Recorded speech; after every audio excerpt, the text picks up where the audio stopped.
प्लेयर्सिंग official मैमसीबू nominate तौननबगी अमतंगारब ऑथोरिटी मणिपुर ओलंपिक एसोसिएशन थिंजिल्लगा थंबसिना मरम ओरकांदा प्लेयर्सिंग मैमसीना हुजी हुजिमक प्रैक्टिस कन्ना तौदना लमदमसिगी इरमदमसिगी कोई माइ पुरुकनब होनरगसु मैखोइसी तसेंगना सानाब फंगदरा नतगा फंगोइदरा हाइबगी अचौबा वहंग अमखक लैदि अखोइगी लमदम मणिपुर इरमदमसि थोइदो हेंदोंना तोंगान तोंगानबा हिरम कयाना मालेमगी थाकता सक ताकपसिगी मनुंगदा थोइदो हेंदोंना साना खोनब स्पोर्ट्स हाइबसिना ताकपसि अखोइना अचौबा अमखकनि हाइदना मियामना हाइनबा वफम अमनि अदुगा मियामनसु यानबा वफम अमखकनि मरमसिना लमदमसि इंडियागी ओइनसु स्पोर्ट्स हाउस नि हाइदना अखोइ मिंथोनबिबा अदुगुंबा अखोइ लमदम अमखकनि हाइदना हाइजबा ताइ अदुबु अखोइ कइगुमा मतमदा सुगुंबा यामना मरुओइबा इंडियागी सु अदुगा अखोइ लमदमसिगी सु साना खोनबा हाइबसि अफबा फिबम अमदा लेरगसु कइगुमा मतमदा हे अखोइगी प्लेयर्सिंग ताकि तमीब कोर्टसिंग तोान तोानब डिसिप्लिन मैम से एसोसिएशन मैम से खुद थीब क्या खुद चादब क्या थेंगदबदी नते थेंगनबसिंग ताई हौखिबा नुमित खरनीदगी हौरकांद मणिपुर ओलंपिक एसोसिएशन की ऑफिस असी लाहलौब लुफ अमना हुजिक फाव थिंजल्लग थंबसिना मरम ओरकांद अखोगी लमदम से माइ पुरुकनब होनरिबा प्लेयर्सिंग अचौबा चैथेंग अमखक पीरी मरुइना प्लेयर्सिंग मरुक्तसु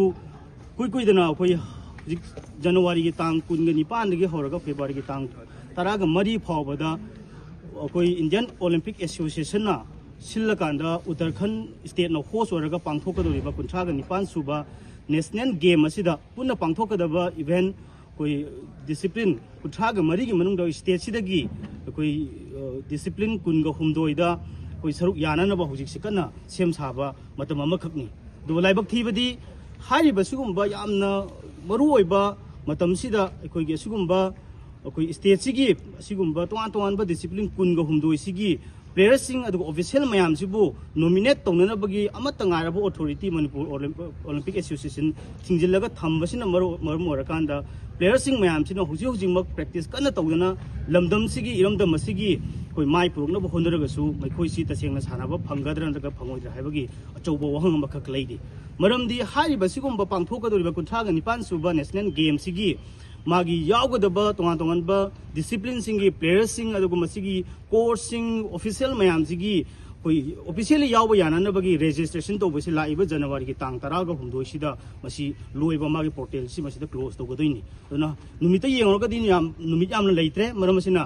सुगुंबा अथिंगबसि सुम लैब तारगदी मसी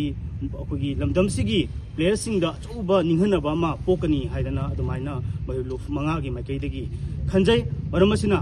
असिगुंबा फिबम मसिदा मणिपुर लैंगाकना मरोइना होम डिपार्टमेंट असिगुंबा लैरिबा अखोई सोलोंजना थंगनिबा अथिंगबसे मसी अखोई सोसी थुगाइबिरकांदा मणिपुर ओलंपिक एसोसिएशन की ऑफिशियल सिंग असि मागी ऑफिस ता फमगा मरी लेनबा नुमित खराइ खंगारबा सिगुंबा प्रोसेस मैम सि लोइसललगा प्लेयर मैम सि मपुंग फाना अखोई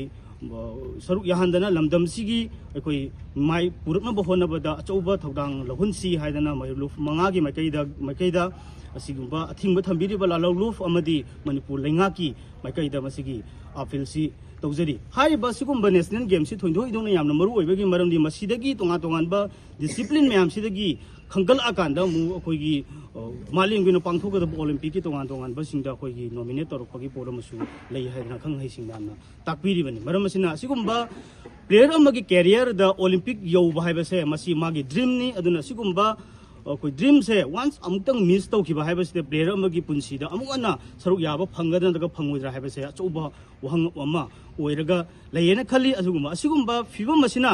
लमदम मसिदा अखोइगी मियामना चौथोकजरिबा स्पोर्ट्स हाउस ऑफ इंडिया नि हारगसु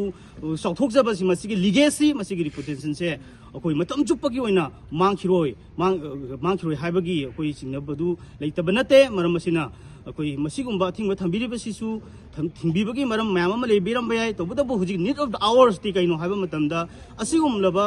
कोई जनवरी तांग कुनगी निपान दे हौरगा फेब्रुवारी तांग तराम बक मरी फावबदा पांगथोकदोरिबा असिगुम्बा नखोगी नेशनल गेम से मसिदा सरुक यानबगीदमक थवाई हक्चांग याउना मसागी लेजब खुदिंग पुथोक्तना अदुगा लेटर लाय मयाम सु याउनि मसि अमुक्तंग पुंसिदा चटप फंगदी हाइदना होनदिजब मयाम सिगी अखोगी मंगजरिबा मंगसे अखोइना मंगहनब चुमलोय मरमसिना स्टेट लेंगांगना मरोइना मसिगी मफम मसिबु कोलिबा अखोई डिस्ट्रिक्ट की एसपी नसु अहेनबा मियंग चंगबिरकांदा कोई ngasimak कोई मसिगी ऑफिस की दलाइरिबा सोलुशन बसी लौथोपिरकांदा मणिपुर ओलंपिक एसोसिएशन की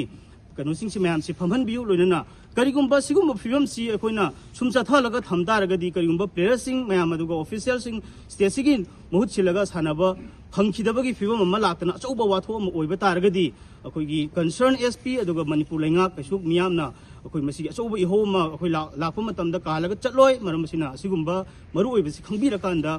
अखोइ मणिपुर लेंगांगना अथुबा मतमदा कोई प्रेस कॉन्फ्रेंस की मतुंगदा मसिगी लैबस रोनसलीबस कनो ऑफिस है मसी लौथोपिरकांदा मणिपुर ओलंपिक एसोसिएशन की मैम सी फमन बियो अदुगा मणिपुर ओलंपिक एसोसिएशन की थौ पुबिरो मैम दसु महिरु मंगागी माइकेदगी अपील तौजनिंगबसी तंगाई फदना मसिगी अथिंगबा अमा लेरमनिना मैम दा हंगोइबा चंगबगी मैम अम लेबिरम बयाय तौबदबु मखोइ मैम पुन्ना मसी होनमिनरकांदा कोई थेंगनमिनरकांदा असिगुम्बा प्लेयर अमगी पुंसीदा अमुक्तंग नेशनल गेम यावबा हाइबसकी ड्रीम्स है मसी मिस आउट तोनगुमसी लमदमसी अखोई स्पोर्ट्स हाउस अमु ओइबगी लिगेसी दु मांगदना हेना फबा कुंथाग निपान सुबा नेशनल गेम सिदा मणिपुर न ऑल ओवर टीम चैंपियन अखोई टीम ओइदना लमदमसी असौबा मिक्सर अमा पोरकनबा होनबदा सेक्शन खुदिमंगना अखोई होनमिनसी मसिदा अयल अपन अमता पीगुमसी हाइबो वफमसी मैरुलुफ मंगा एमसु देसाम केसे सुक अमदी एम्स की माइकैदगी मीडिया के खुथांग द सेक्शन खुदिमक मरुइना मणिपुर लेंगा की पुंगिंग सिंसिन हाइ बसिगुम्बा अखोइगी नेशनल अखोइगी सुम्बा तोंगान तोंगान बाहाइतारे नेशनल गेम्स बो हारसु अदुगा स्टेट सिगी रिप्रेजेंट तौरगा सत्प सुम्बा सिंसिदा अखोइ लेंगाकना मरुइना मरुखोइ मसिगी मरि लेनबा डिपार्टमेंटना मतम चाना मसिगी फंड सिंग पिबिदबा करिगुम्बा अखोइ प्लेयर सिंग हाना मांगजौना पुथो चचरोसु मसिगी मतम चाना रिइंबर्स तौबिदबसिना